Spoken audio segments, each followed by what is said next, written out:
काज़मी साहब, जो बुखारी साहब जिस खदशे का इजहार कर रहे हैं, क्या सियासतदान नाकाम हो चुके हैं? क्योंकि हम देखते हैं कि प्रोपेगेंडा वार बड़ी शिद्दत के साथ चलाई जा रही है। आज भी कुछ ट्वीट्स मेरे सामने पड़े हैं जिसमें कोट किया जा रहा है बुशरा बीबी साहबा को, साबिक खातून अव्वल को, कि मेरे सामने इमरान खान साहब को मारा गया। इस किस्म का बयानिया जेल से भी आता है, तनकीद की जाती है इदारों के ऊपर। लड़ाई हमें बढ़ती दिखाई देती है। जुडिशरी एक तरफ है, एक तरफ इस्टेबलिशमेंट है, इमरान खान साहब की पार्टी है, उनके वार हर रोज़ इस्टेबलिशमेंट के ऊपर हैं। अब PMLN के वार जो हैं वो अदलिया के ऊपर हैं। हालात वाकई किसी नाकामी की तरफ जा रहे हैं। देखिए, इसमें दो तीन चीजें हैं। पहली चीज ये है कि एक जो अक्सर अब हमें बार बार सुनने को मिल रहा है कि खुदा ना खास्ता कोई हादसा ना हो जाए। बार बार ये चीज कही जा रही है, मीडिया पे भी कही जा रही है, दीगर सोशल मीडिया पे भी लोग ये कह रहे हैं कि जिस तरह के हालात हैं, खुदा ना खास्ता कोई हादसा ना हो जाए। मलिक साहब, इस मुल्क में रोज हादसे हो रहे हैं। इस मुल्क में जब 90 रोज के अंदर आपने इंतखाबात नहीं करवाए तो वो हादसा था। इस मुल्क के अंदर जब आपने अदालत का फैसला नहीं माना तो वो हादसा था। इस मुल्क के अंदर 8 फरवरी का जो इलेक्शन हुआ, जिस तरीके से हुआ, वो एक हादसा था। जो इलेक्शन कमीशन ने किया, अब उसके ऊपर सुप्रीम कोर्ट ने मोहर लगा दी है कि जनाब इन्होंने हमारे फैसले की गलत तशरीह की और जिस तरह का इंतखाब करवाया वो भी एक हादसा था। मसला ये है कि हादसे यहाँ पे रोज हो रहे हैं। अब हमने ये फैसला करना है कि खुदा ना खास्ता कोई सानिया ना हो जाए। अगर हमने सानिया होने से रोकना है तो ये जो हादसे हम रोज कर रहे हैं, इनको रोकने की जरूरत है। पाकिस्तान की जो सियासी हिस्ट्री है वो बड़ी एक यूनिक सी हिस्ट्री है। देखिए, दुनिया में कहीं पे भी सुप्रीम कोर्ट पे चढ़ाई नहीं हुई।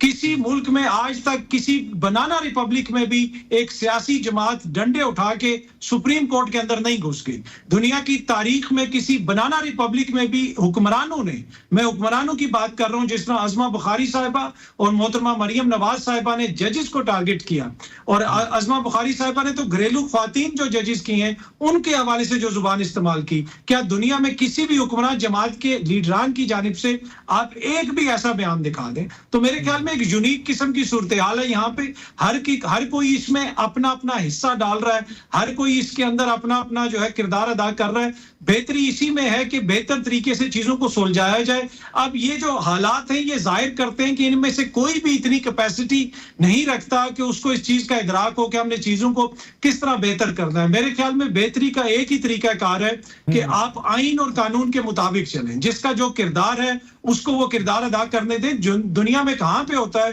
कि एक जमहूरी हुकूमत खड़ी होकर कहे कि हम सुप्रीम कोर्ट का फैसला नहीं मानेंगे। ये बहस शुरू हुई थी हम ख्याल बेंच से, अता बंदयाल भी चला गया, एजाजुल हसन भी चला गया, मुज़ाहिर नकवी भी चला गया। अब आपको मंसूर अली शाह से भी मसला है, अब आपको याया अफरीदी से भी मसला है, अब आपको दीगर मोअज़्ज़िज़ जज साहिबान से भी मसला है। तो इशू ये है कि आपको मसला सिर्फ ये है कि जज हमारे हक में फैसला करें। अगर हक में नहीं करेंगे तो हुकूमत फैसला नहीं मानेगी। ऐसे तो रियासतें नहीं चलती। आपकी ताकत हो जाए या किसी की भी ताकत हो जाए, वो आइन के जरिए होती है। जब आप उसको नहीं मानेंगे एक अदालत के फैसले को, तो फिर तो आप एक केओस की तरफ जा रहे हैं, तो वहां से तो फिर कोई अच्छाई नहीं निकलनी। बिल्कुल ठीक है। अतर काज़मी साहब, बिल्कुल जो आपने दुरुस्त कहा कि PTI के साथ भी ज्यादती हो रही, बाज़ जगहों पे उनके खिलाफ जो एक्शन लिए गए वो भी नहीं लिए जाने चाहिए थे। लेकिन अब थोड़ी सी अगर तारीख में जाके देखें, जिस तरीके से इल्ज़ामात PTI ने लगाया अदालतों के ऊपर, किसी एक को डिस्क्वालिफिकेशन का सामना नहीं करना पड़ा।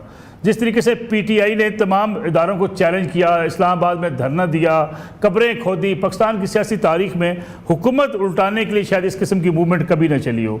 ये हालात क्या उस तरफ नहीं लेके PTI को, कि PTI को आज मुश्किलात का सामना है और आज भी PTI कहीं 2 कदम रुकती हुई दिखाई नहीं देती है?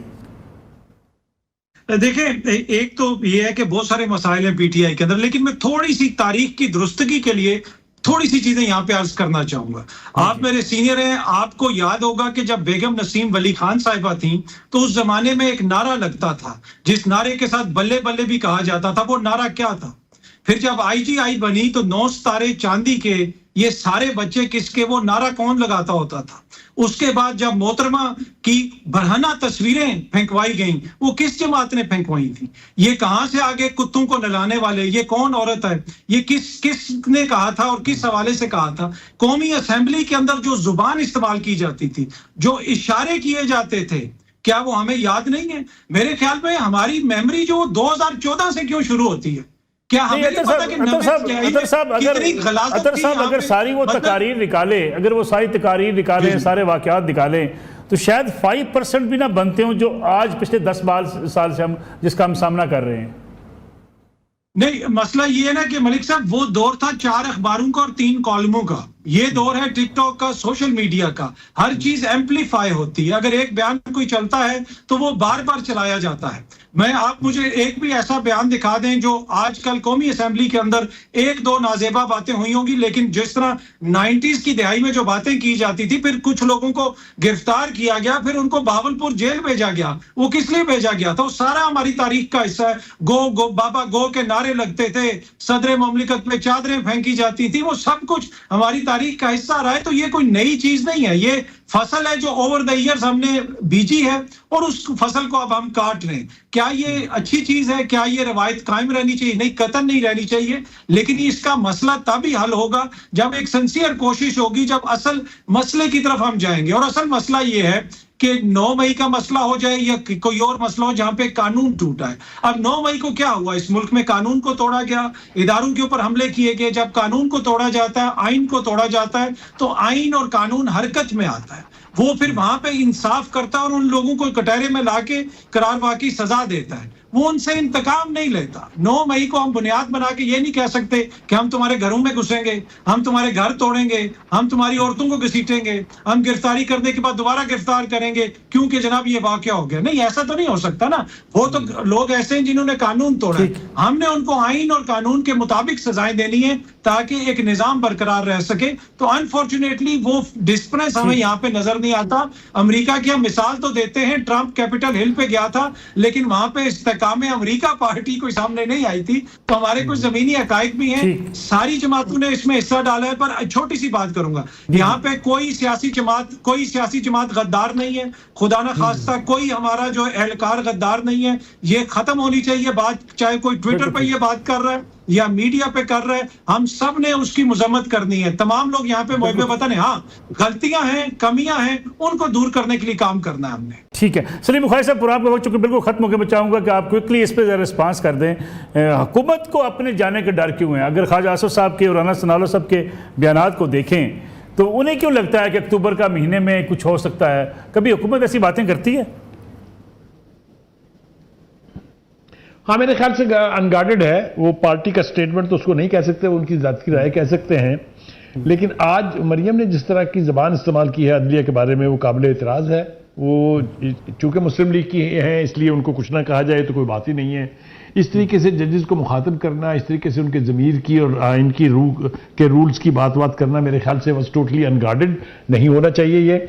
और ये रवाज अगर डाला भी गया है, मैंने तो पहले बड़ी लंबी तकरीर कर दी इसके ऊपर, और मुझे बहुत खुशी है कि रज़ा रूमी साहब ने जो गुफ्तगू की है, एक एक लफ्ज़ उसका जो है वो मेरे लिए बहुत अहम है, इसलिए कि वो लफ्ज़ों का चुनाव भी ठीक है, वाक़यात भी हिस्टोरिकल हैं। तो ये जो हुकूमत की तरफ से जिस यानी स्पाई कह लीजिए आप इसको, या इसको डिफीटेड मेंटालिटी कह लीजिए, जो मर्जी कह लीजिए आप इसको, इसका जो मुजाहरा किया जा रहा है वो मेरे ख्याल से ठीक स्ट्रेटजी नहीं है या गार्डेड स्ट्रेटजी नहीं है। इसका उनको नुकसान होगा, इसलिए कि हुकूमत के साथ जब तक एस्टैब्लिशमेंट की कुट्टी नहीं है, हुकूमत हर लिहाज से मजबूत है। यही पाकिस्तान की तारीख है, यही पाकिस्तान की आज की सियासी हकीकत है। जी, सलीम बुखारी साहब, अतर काज़मी साहब, रज़ा रूमी साहब, तीनों मेहमानों का बहुत शुक्रिया। नाज़रीन, आज का